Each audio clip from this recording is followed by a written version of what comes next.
نظام کی خرابیاں، معدہ میں جلن، سینے میں جلن، تیزابیت، بد ہضمی، یہ ہے آج کا موضوع۔ میں ڈاکٹر طارق شہزاد۔ غذا کو ہضم کرنے کے لیے معدے میں قدرتی طور پر HCl یعنی ہائیڈرو کلورک ایسڈ تیزاب پایا جاتا ہے۔ غذا کی نالی یا سینے میں جلن کی وجہ یہی تیزاب ہوتا ہے جو معدے سے نکل کر اوپر غذا کی نالی میں آ جاتا ہے اور شدید جلن کا سبب بنتا ہے۔ جلن کی اس علامت کو بیان کرتے وقت یہ کہا جاتا ہے کہ معدے میں تیزابیت بڑھ گئی ہے، حالانکہ معاملہ اس سے بالکل الٹ ہے۔ یہ علامت معدے میں تیزاب یا HCl کی کمی کی وجہ سے ہوتی ہے۔ میڈیکل ٹرم میں اسے گیسٹرو ایسوفیجیل ریفلیکس ڈیزیز کا نام دیا جاتا ہے۔ معدے میں تیزاب کی موجودگی منرلز اور پروٹین کو ہضم کرنے میں مدد دیتی ہے۔ یہ تیزاب معدے میں آنے والے جراثیم کو مارتا ہے۔ Specially H. pylori کے کنٹرول میں HCl کا بڑا کردار ہے۔ غذا کی نالی اور معدے کے درمیان ایک وال لگا ہوتا ہے۔ کوئی بھی چیز کھا چکنے کے بعد یہ وال آٹومیٹکلی بند ہو جاتا ہے۔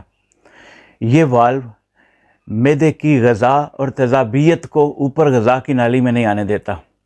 جس وقت معدے میں HCl کا لیول کم ہو جاتا ہے تو یہ والو بند نہیں ہو پاتا۔ اب کیمسٹری کی زبان میں بات کرتے ہیں۔ معدہ کی نارمل pH ویلیو 1 سے 3 تک ہوتی ہے۔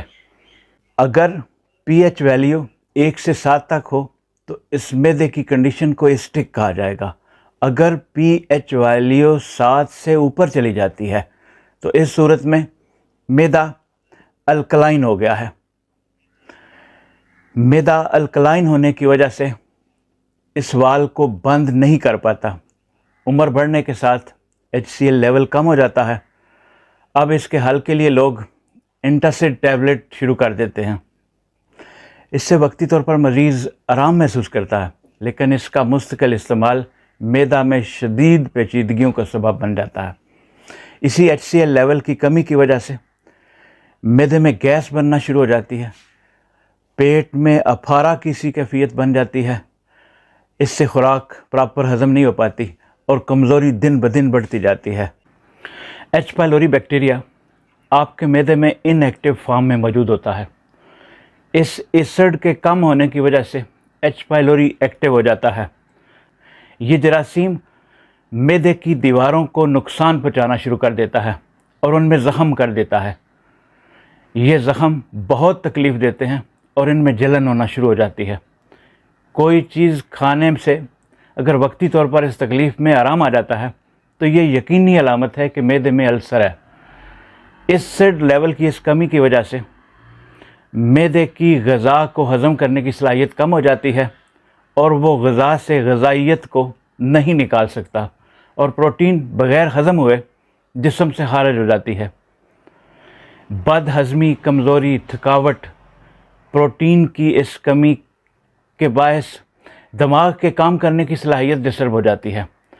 معدے میں ایسڈ لیول کم ہونے کی وجہ سے منرل ایبزارپشن کم ہو جاتی ہے، مطلب نمکیات، سوڈیم، پوٹاشیم وغیرہ جسم میں جذب نہیں ہو پاتے۔ معدے کی ایسی کیفیت میں اگر آپ کوئی اینٹی بایوٹک استعمال کرتے ہیں تو یہ آپ کے معدے میں موجود فرینڈلی بیکٹیریا کو ختم کر دیتی ہے۔ H. pylori پر اینٹی بایوٹک کا کوئی اثر نہیں ہوتا۔ اس میں اینٹی بایوٹک ریزسٹنس پائی جاتی ہے، بلکہ اس سے یہ مزید مضبوط ہو جاتا ہے۔ اب اس کو ٹریٹ کرنا اور بھی مشکل ہو جاتا ہے۔ اب آتے ہیں اس کی ٹریٹمنٹ کی طرف۔ آپ کو اپنی ڈائٹ میں مستقل تبدیلیاں کرنا ہوں گی۔ گھی میں تلی ہوئی ناقص غذاؤں سے پرہیز کریں۔ کوکنگ آئل کے معیار کو بہتر کریں۔ بند گوبھی کے پتوں میں السر کو ریپیئر کرنے کی صلاحیت اومیپرازول کیپسول سے بہتر ہے۔ ایک تحقیق کے مطابق 20 السر کے مریضوں کا علاج شروع کیا گیا۔ ان میں سے 10 کو اومیپرازول دیا گیا اور باقی 10 کو بند گوبھی کا جوس بنا کے دیا گیا۔ اومیپرازول سے ریکور ہونے والے مریضوں کی شرح 81% تھی، جبکہ بند گوبھی سے ریکور ہونے والے مریضوں کی شرح 83% تھی۔